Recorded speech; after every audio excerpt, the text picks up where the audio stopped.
Mr. President, in recent years, particularly those on the other side of the aisle, have called for, declared, and demanded that we rebuild what they call trust in government.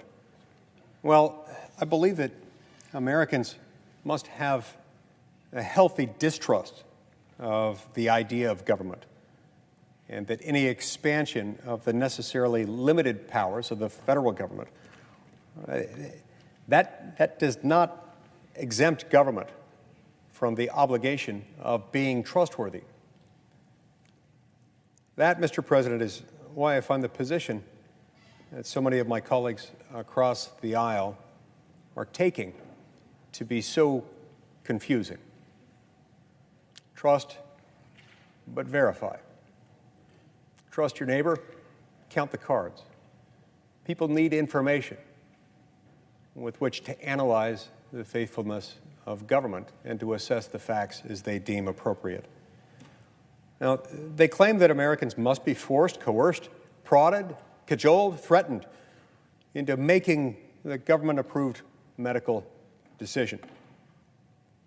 But heaven forbid if someone resists, objects due to moral or religious belief, or opts out of being vaccinated due to specific unique health concerns, she's derided and ignored, and if the current presidential administration has its way, forced out of her job. All of this is supposed to build a safer and more trusting society. This argument is totalitarian, and it's wrong. The United States is an open society, and the only way by which government can build trust with the American people is to earn it. And the government will earn that trust only through transparency. I've come to the Senate floor now 9 times to oppose President Biden's immoral, unwise, and damaging vaccine mandate. I've committed to keep this going for as long as it takes to beat the mandate. I've introduced now 12 bills to counteract, restrict, or limit the mandate. I do all this because I've heard from over 300 Utahns from one end of the state to the other who are at risk of losing their livelihoods due to this aggressive government overreach. Overreach of the government is staggering here. It's an overreach the likes of which we haven't seen in this country in a long time, the likes of which we arguably haven't seen since April 8th, 1952, when President Harry Truman seized every steel mill in America in order to support the Korean War effort. Now, fortunately, within a couple of months, the Supreme Court of the United States acted and invalidated that maneuver as unlawful, unconstitutional, which of course it was. In this instance, that hasn't happened.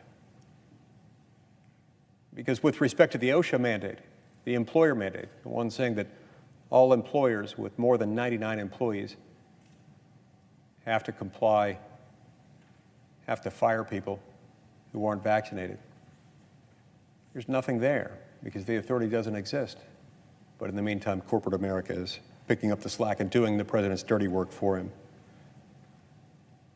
But it is a government overreach, and it's an overreach that's harming good people, people who are not enemies of the United States. No, they're not enemies to anyone. They're our neighbors, our fellow citizens, and our friends.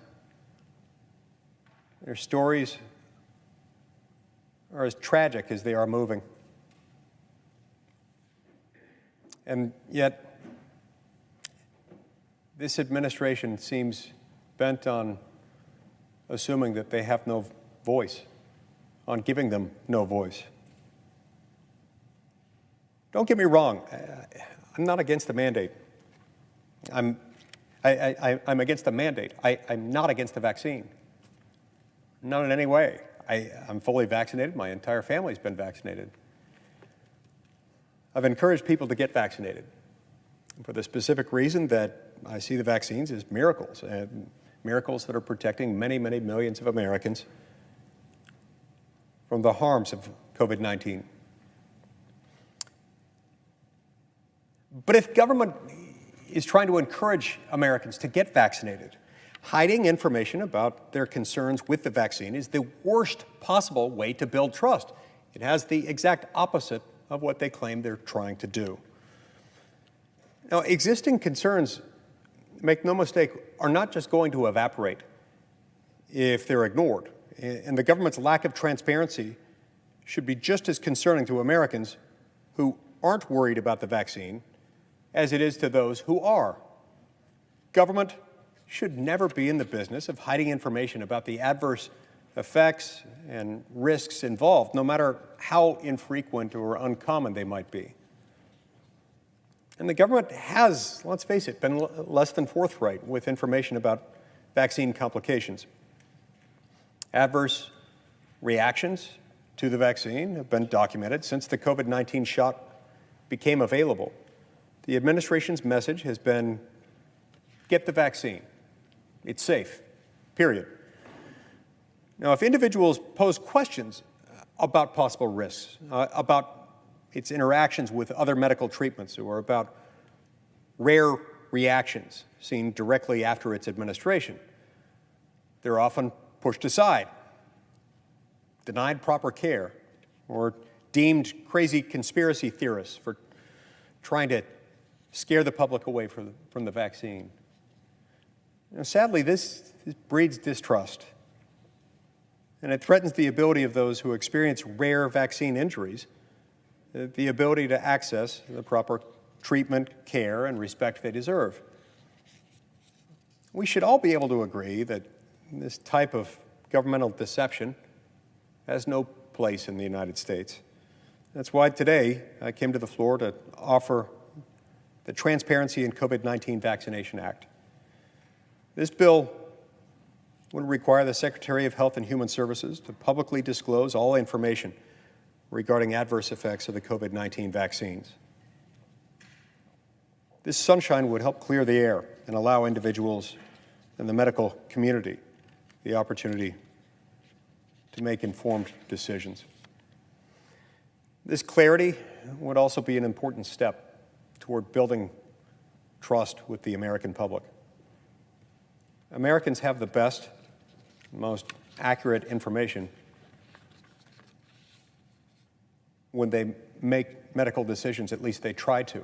And they deserve to have the best and most accurate information when they make medical decisions.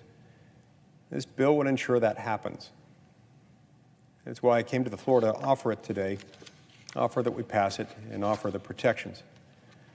Now, my friend and distinguished colleague, the senator from Washington, regrettably objected to it. In doing so, she argued that it's not necessary because, according to the senator from Washington, all the information that they need is now available. And in many instances, it's not.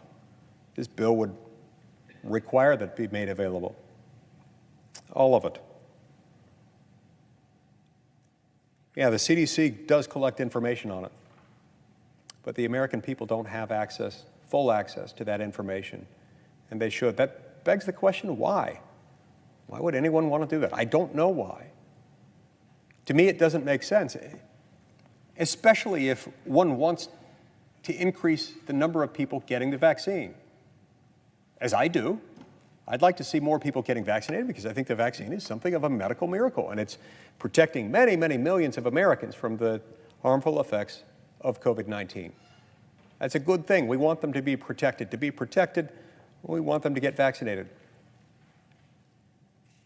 It doesn't mean government should force it on them, and it certainly doesn't mean that government should be perceived in any way as being less than forthcoming with information that it gains access to. That's all this bill would require. It's not hard. There's nothing wrong with doing that. And in fact, my colleague from Washington insists that it's already done. If that's the case, what's wrong with putting that into law? There isn't anything. We should do it. I'll be back on this and other topics related to the COVID-19 vaccine mandates. All this is unfortunate.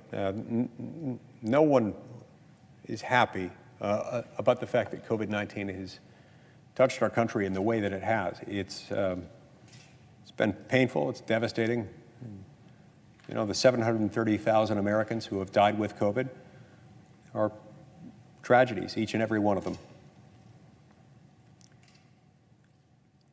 Nothing about government overreach that will bring them back.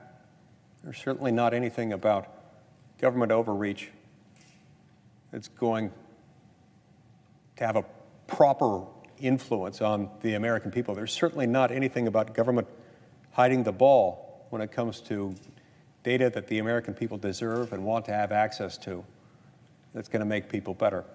We want more people to get vaccinated, and because of that, we want them to have the facts.